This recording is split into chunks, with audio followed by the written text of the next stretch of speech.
Hello hi नमस्कार. मी आहे तेजश्री. तुम्हा सर्वांचं खूप खूप स्वागत करते माझ्या नवीन व्हिडिओमध्ये. तर आजपासून नवरात्र सुरू होती आहे आणि नवरात्रीनिमित्त उपवासाच्या पदार्थाची सिरीज मी चालू केली आहे माझ्या चॅनलवर. आणि त्यासाठी सगळ्यात आधी पहिला पदार्थ आहे साबुदाण्याची खिचडी. तर खिचडीसाठी लागणारं साहित्य आधी सांगते. इथं साबुदाणा भिजवून घेतला आहे मी. रात्रभर हा साबुदाणा भिजवला होता मी. तो एकदम मऊ सॉफ्ट असा मस्त भिजला गेला आहे. आणि तसं 2 ते 3 तासात भिजतो, पण मी रात्रभर भिजत ठेवला आहे जेणेकरून तो मऊ सॉफ्ट होतो. त्यानंतर इथं 2 बटाटे शिजवून घेतलेले आहेत. 2 मोठे बटाटे शिजवून घेऊन बारीक चिरलेले आहेत मी. त्यानंतर इथं हिरवी मिरची जस्ट फक्त वाटून घेतली आहे, कच्ची मिरची वाटून घेतली आहे. आणि इथं शेंगदाण्याचा कूट करून घेतला आहे, शेंगदाणे भाजून शेंगदाण्याचा कूट करून घेतला आहे, थोडासा जाडसर भरभरीत असा करून घेतला आहे. तर चला तर मग आता आपण सुरुवात करूया खिचडीला. तर सगळ्यात आधी आता कढई तापायला ठेवली आहे. कढई छान तापली आहे. तर त्यामध्ये आधी आपण तूप घालून घेऊया.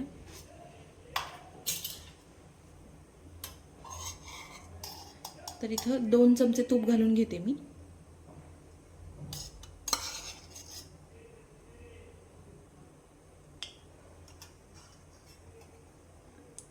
तूप छान गरम होऊन द्यायचे.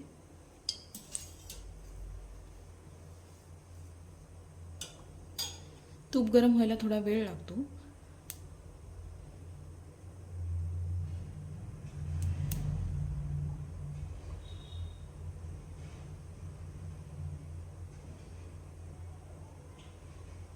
ओके, आता तूप छान तापलंय तर त्यामध्ये मी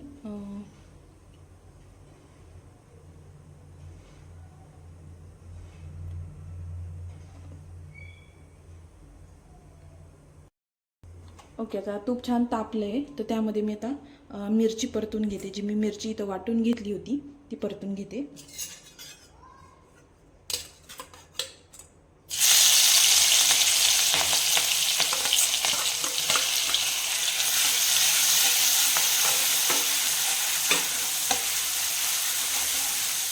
मिरची छान परतून घ्यायची आहे. त्यामध्ये थोडंसं मीठ घालायचं मिरची परतताना, म्हणजे ठसका येत नाही आणि मिरची छान परतली जाते, कच्ची राहत नाही. तर थोडंसं मीठ घालून घेते.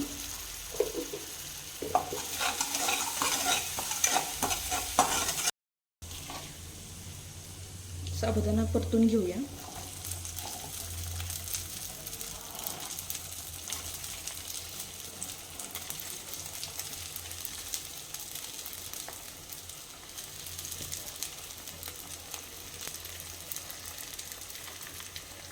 छान मोकळा करून साबुदाणा त्यात परतायचा आहे.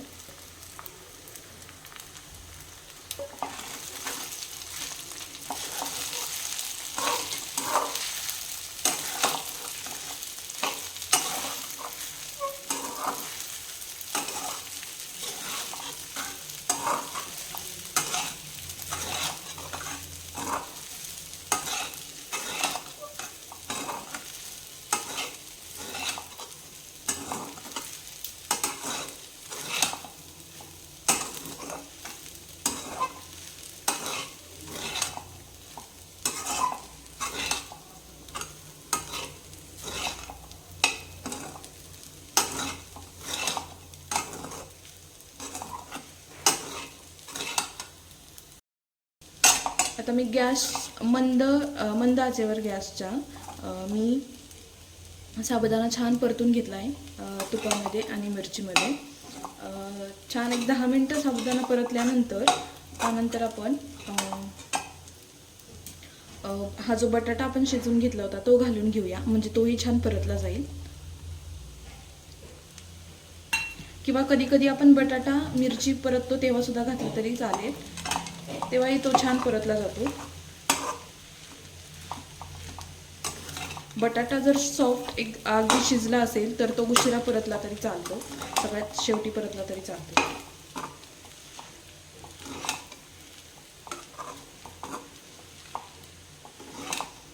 साबुदाणा आणि बटाटा जर आधी परतून घेतला, म्हणजे सोबतच परतून घेतला, शेंगदाण्याचा कूट घालायच्या आधी, तर साबुदाण्याला आणि बटाट्याला दोन्हीला पण मीठ आणि मिरची सोबत सेम प्रमाणात लागते आणि टेस्टही छान येते खिचडीला.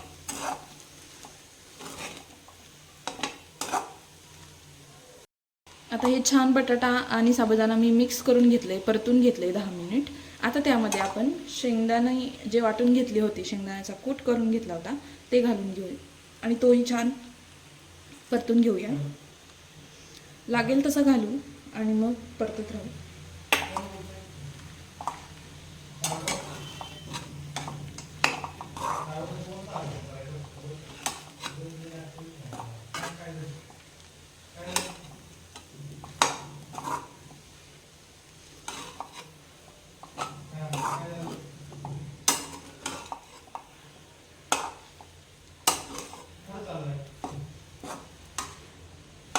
मला अजून गरज आहे शेंगदाणे घालायची, सो मी अजून थोडेसे शेंगदाणे घालते जेणेकरून खिचडी आपली चिकट होत नाही.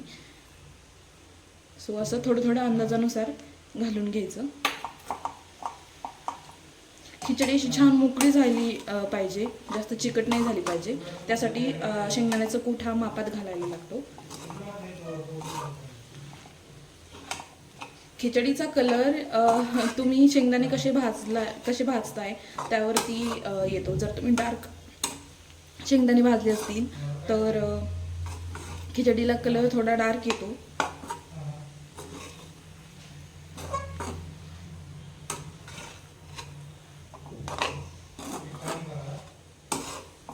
ओके, छान परतून घेऊया आता 10 मिनिटं. आता सगळ्यात शेवटी आपण मीठ घालणार आहोत. आता आधी थोडीसं फोडणीत मी थोडं मीठ घातलं होतं मिरची परतताना, सो आता त्या अंदाजानुसार मी थोडंसं मीठ घालीन.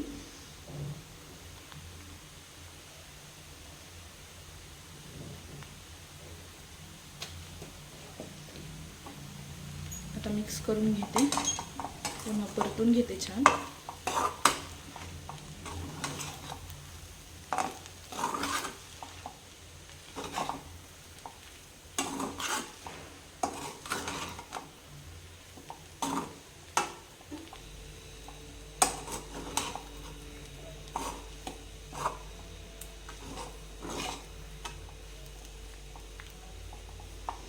आता मीठ छान मिक्स झालंय. आता त्यामध्ये या पूर्ण खिचडीच्या वरून मी एक तुपाची पुन्हा एकदा धार सोडते आणि मग आपण त्यावरती 10 मिनिटं झाकण ठेवूया आणि खिचडी छान वाफून घेऊया, म्हणजे सगळे पदार्थ एकजीव होतात आणि टेस्ट छान येते.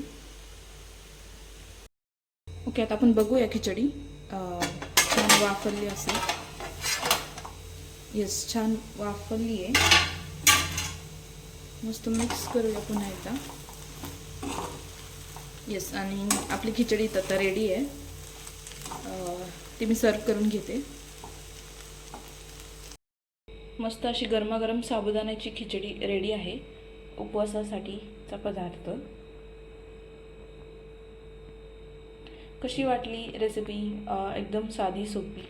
मला कमेंट्समध्ये नक्की सांगा. व्हिडिओ आवडली असेल तर व्हिडिओला लाईक करा, शेअर करा आणि कमेंटमध्ये सांगा व्हिडिओ कशी वाटली, आवडली का रेसिपी. आणि माझ्या चॅनलला सबस्क्राईब करा आणि माझ्या अशाच नवीन नवीन व्हिडिओ रेसिपी बघत राहा. आणि थँक्यू.